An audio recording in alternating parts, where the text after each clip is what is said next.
Hi there. I'm Alex Usher, and this is the World of Higher Education podcast. Ever since World War II, science, that is, state funded science, and economic progress have been seen to go hand in hand. And for the most part, governments have been happy to let scientists themselves decide where much of the money goes. But things have been changing lately, and not just in the United States, where the Trump administration has awarded itself the right to involve itself in any science award for any reason. Several countries, notably Australia and the United Kingdom, are looking to become a lot more dirigiste with their science money. And one of the thrusts of this dirigisme is that they want their money to have faster outcomes. Heck, even the Swiss National Research Agency is being told to take a 20% cut. Basic research is no longer the belle of the ball. Joining us to talk about this today is Rob Annan.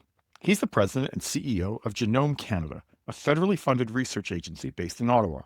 His agency has undergone some pretty big shifts since it was created 25 years ago, as the practice of sequencing a genome has changed from being something requiring $100 million to something requiring not much more than $100. And having a seat at the table with all the other science funding agencies means he has some pretty interesting insights into the way government thinks about science. Our talk, therefore, ranges over some pretty basic questions on the current state of science. Does Vannevar Bush's vision of research plus development equals growth still hold? Are ideas becoming harder to find? And how does all this affect public policy around science, especially here in Canada? Trust me, Rob and I could have gone on talking about this a lot longer than we did. He's always full of insight. So let's go listen to him right now. Rob, let's start at the very beginning. What is science policy, and how does it relate to other public policy areas like economic policy? Right. Well, so science policy, in a sense, has two directions, and it's important to distinguish between them. So, first, we have science for policy. So, this is really the sort of dimension where research results, where our understanding that comes from research and science is able to inform policy decisions across a whole bunch of other sectors. So, how does government integrate new understanding and new knowledge being produced by scientists for, let's say, updated climate regulations or healthcare approaches or agricultural standards? So, this is really about using scientific evidence to make good choices. The other dimension is policy for science. So this is really the policy kind of governance framework that really shapes the ways in which we organize research, how we fund it. It includes how we set our priorities, the institutional structures we use, the funding mechanisms. And these days, especially, it's more about how do we actually translate these discoveries into societal benefits.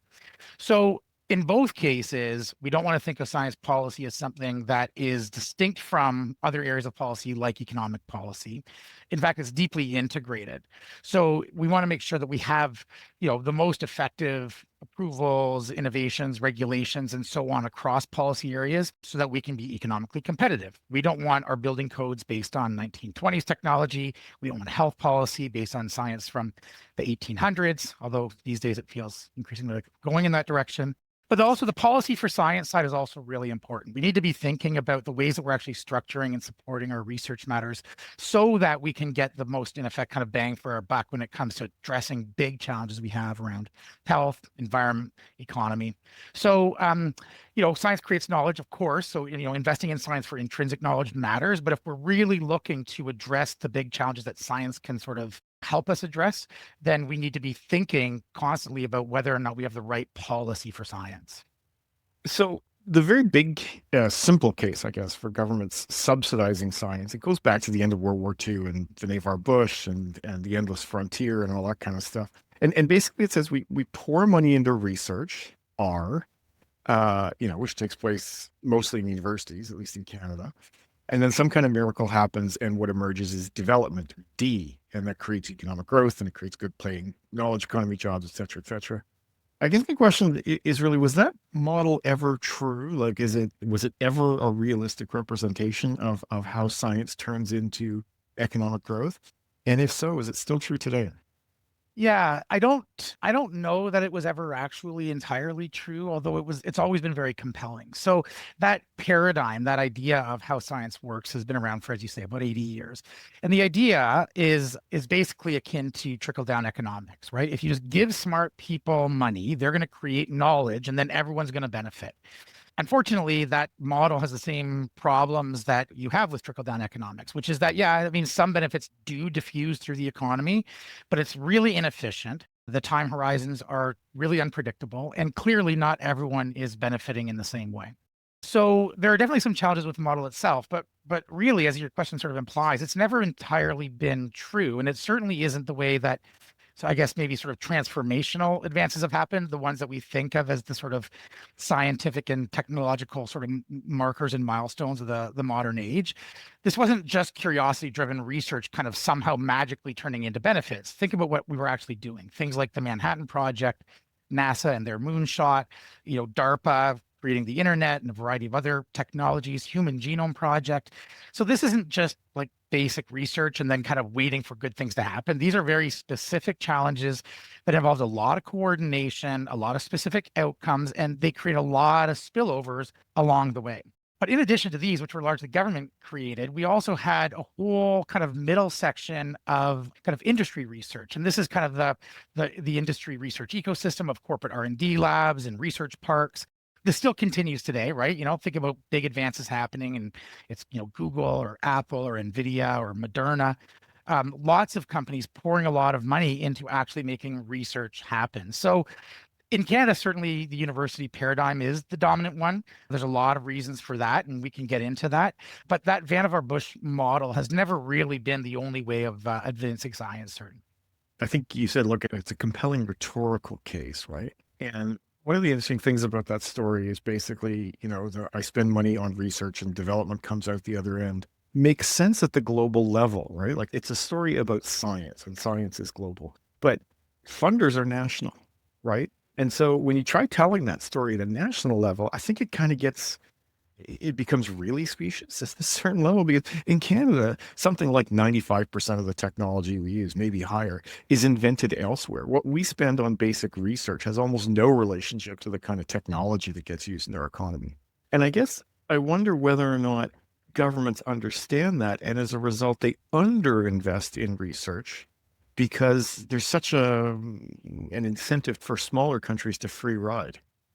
Yeah, it's a complicated question. I mean, on the one hand, if you actually look at Canada's research output vis-a-vis kind of global sort of rankings, we produce probably somewhere around 4 to 5% of research output. So it's not surprising that we'd be importing 95% of our technology from elsewhere. And that's what a globally integrated trading system looks like. So I can tell you that certainly in the areas I'm involved with, Canada is still seen as an overall positive net contributor to international science and knowledge and so on. So I'm not so concerned about that, but I do think certainly that the concept of free riding on massive, especially US research investment is a big problem, especially at the applied research end of the spectrum. Silicon Valley, that kind of Boston, Cambridge life sciences hubs, those things are just enormous engines. And we certainly benefit from the knowledge spillovers coming from those American investments. But the free riding isn't simply kind of like a moral concern. There's also real strategic concerns about this. I mean, because if we're importing technology, especially from the US, we're not actively developing our own capabilities. So we're not developing our own sort of tacit knowledge or skilled workforce in the industrial ecosystems that come from kind of working at that kind of technology frontier. We've been sending our best students and our most promising startup companies to the US for generations because that's where the ecosystem is. So this free riding, the brain drain that we've been always concerned about isn't like a bug. This is a feature of the free riding issue. So things are changing, though. Of course, we're all about to discover what happens when this massive engine of kind of US research funding stops being so reliable.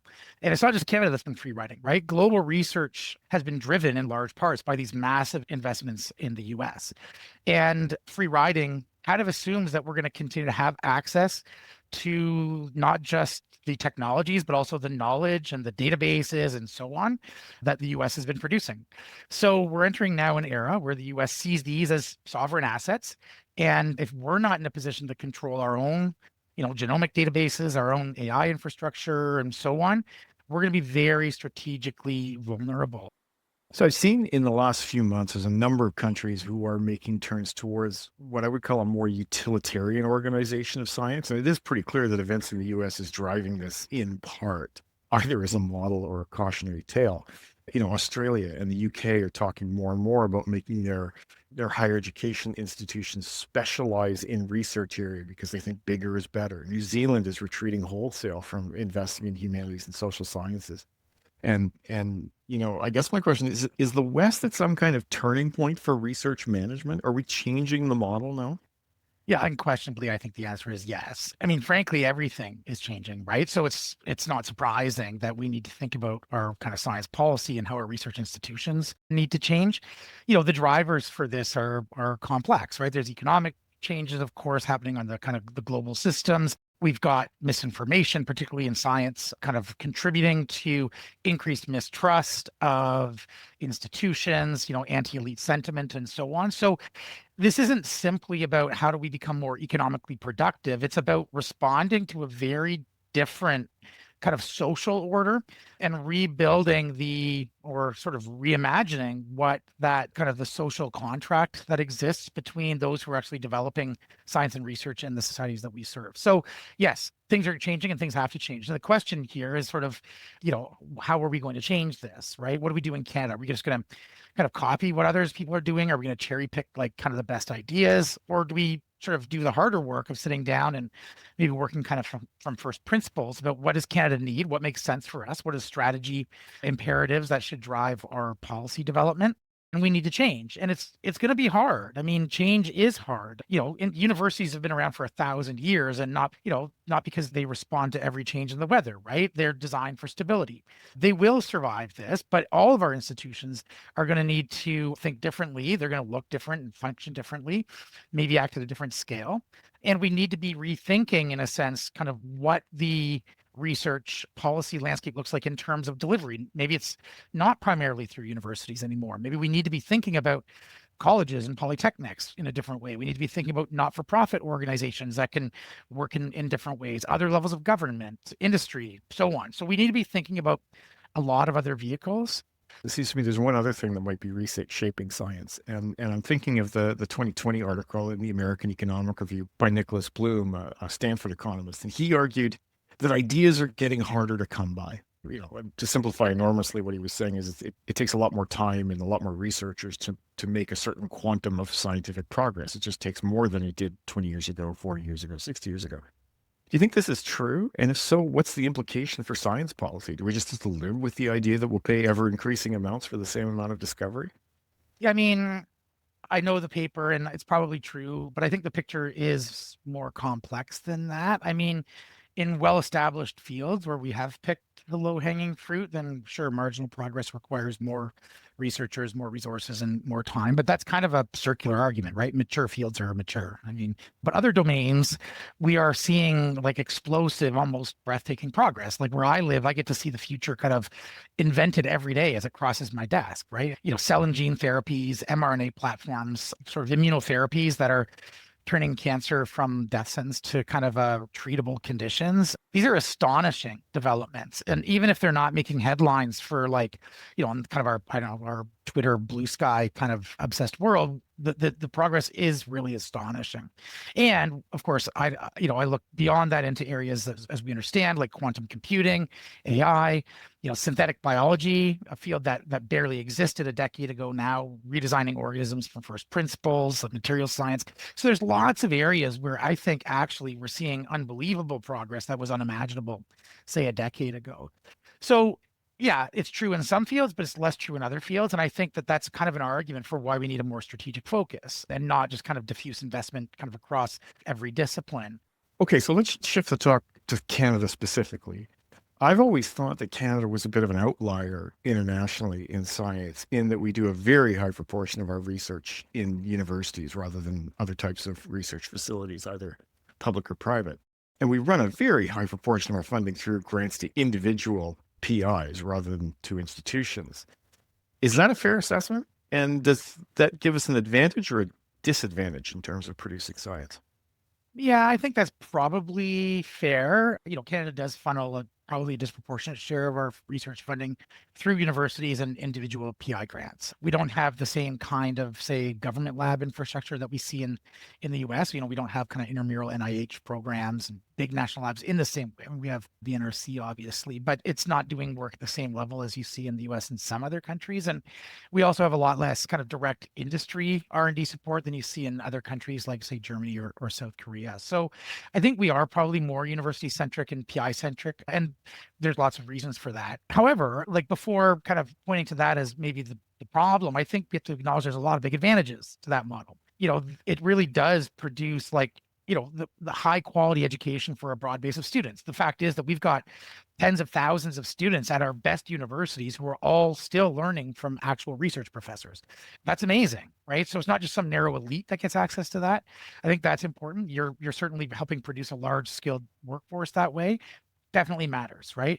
I also think there's some benefits around kind of an anti-capture benefit here where, institutional incumbency isn't such a big deal. Professors, yeah, sure, you get some big names, perhaps become somewhat established, but there's a lot more flexibility, a lot more kind of nimbleness that can be built into following new opportunities and so on. So there are definitely some advantages, but there are also some disadvantages. And I think that particularly as you look at the kind of PI-centered model as a whole, if we think about kind of channeling, say, a disproportionate amount of research through the universities, you're in a sense, governed by the institutional logic of universities. And there's nothing wrong with that. That's how they operate. But they optimize for publications, for academic prestige, tenure track, and so on. And that's not necessarily aligned with what Canada needs economically or in other policy areas. So how do we create spin-offs, commercially kind of useful IP? How do we address environmental concerns and so on? The other thing is the PI model kind of fragments our efforts. So you do get a lot of brilliant individual projects, but they don't necessarily add up to more than the sum of their parts. And some of the big challenges that we face need people pulling in the same direction. So I think there's a different balance that we probably need to explore here, particularly when it comes to industry. But that opens a whole other slew of policy challenges because there's only so much government can really do about that. It seems to me that one global trend in research funding over the last decade or so has been the emergence of funding for grand challenges, money aimed at tackling one or more big problems or wicked problems, whatever kind of word you want to use, rather than doling out money on a kind of a purely disciplinary basis. I get the impression Canada's pretty reluctant to go down this road. And by Canada, I mean the scientific community. Like this was an idea that Frédéric Bouchard presented in his 2023 report on tri-agency funding. And he said Canada should have a capstone agency above the tri-councils, which focused on these grand challenges. But, I kind of get the impression that words like capstone and challenges are taboo in the research community. Like you're not allowed to say that you like this idea. Why hasn't Canada embraced this type of funding? Yeah, I mean, I guess I understand the skepticism. I mean, no one really wants another layer of bureaucracy, and we can see how that could create inefficiencies. Nonetheless, I think that this kind of coordinated and strategic leadership is essential. I mean, it's really essential. I generally agree with Frédéric and the recommendations of his panel. The skepticism is not only about bureaucracy, it's also, I suspect, a fear or concern that important investments in basic research will be cannibalized by this shift. And the degree to which that happens could be a real concern. Of course, the universities are in tough times right now. And also just inertia, means change is hard. It's not easy. We've got pretty powerful institutions and we've got silos. And so I think coordination can be seen as a threat rather than an opportunity. And I also think capstone in particular kind of becomes a bit of a dirty word because it kind of implies that someone's going to swoop in and start bossing everyone around and making decisions about what's got to happen. And then some people are going to get more resources, other people are going to less. And that means a loss of control and a loss of influence. And that's totally understandable. And I think we need to guard against a situation where, we are too subject to the political whims of the day. We really do need deep strategic thinking, and we need engagement across the community for how to identify those areas. And that community includes university researchers alongside community leaders and industry leaders and policy leaders and so on. So I'm overall actually pretty bullish on the need for change, and maybe capstone is it. I mean, the devil's in the details. But if this is the horse we've got in the race, then let's get on and start riding. let me tell you a little bit about, just briefly, you know, we face the same challenge here at Genome Canada, right? We were created 25 years ago. The science was a very different space. 25 years ago, we collectively globally spent $3 billion in 15 years to sequence a single human genome. Well, today, obviously, that's totally changed. You do that overnight for a couple $100. So what does that mean for an organization like ours? 25 years ago, we were funding capacity building. We were funding effectively what was basic research, and we were funding phenomenal, excellent science. So over time, I've been in my role now about 6 years. When I came in, questions were being asked of Genome Canada, like, is this what we need anymore? Funding individual projects, is this the right use? And we did make a fundamental shift to a mission-driven approach. Organized, we know now what problems genomics can solve. So rather than just funding kind of individually the best scientific projects, we ensured that all the projects continued to have great scientific merit, but they had to start contributing to an actual something that's greater than the sum of the parts, right? Something with persistent value for the country, something that's going to move the needle in areas like health or agri-food or natural resources and so on. So we definitely have adopted this more strategic mindset where now we still fund a lot of research, but we also spend a lot of money doing engagement to identify where the challenges lie, to funding coordination across different projects, to building sovereign data assets, to really thinking about how do these science investments create more than the specific research outcome of a given project and turn instead into kind of national assets. So let's think about Canadian science 20 years from now. How different do you think it will look? I mean, will we still have the same institutions? Will the Tri-Council still exist? Will our position in world science be stronger or maybe weaker? I don't know. Like, how do you see things evolving right now? Yeah, I don't know, man. This is like a pretty crucial moment. I'm hopeful, and I guess maybe I would say I'm cautiously optimistic. I think I was definitely encouraged by the recent federal budget. Apart from the big investment in talent attraction, there were signals in there that suggest the government, well, first of all, just the fact that research and innovation is seen as one of the pillars around national productivity really matters. But the Mm. second thing was, the language about continuing towards capstone coordination and in a sense, reevaluating the funding models for retention and research suggests to me, and I know from other conversations that the government continues to think about the system as a whole, and that I think is encouraging. So I don't think this is a one and done from the federal government, which is good. And also, of course, in Canada, we have to think about the provinces, and a lot of our provinces are doing genuinely interesting things. Ontario has really shifted its focus towards life sciences, and I think with real positive potential. Alberta, even though there's maybe some kind of political rhetoric that gets attention, actually is making smart decisions with regards to a lot of its research investment. And even somewhere like PEI, I mean, PEI has quietly built like a world-class biosciences cluster that could rival pretty much anywhere in the country, and people don't see it. So there's innovation happening on the ground in Canada that doesn't always kind of make the headlines. In terms of like what's it going to look like in 20 years, will we still have the tri-councils? I think so. And not only because of Canadian conservatism and inertia, but I think it's also because they do serve a really important function. And, funding basic research with links to training and education for students is absolutely crucial. And it's one of the, for my money, it's one of the best parts of our university system. So I really do think we need to maintain that kind of thing. But I do hope that our institutions do start to look different. This is a wake up moment for Canada. We can't be complacent and comfortable anymore. The question is, are we really ready to rise to the moment? Can we be sharper and more strategic? Can we really address the big challenges that we have?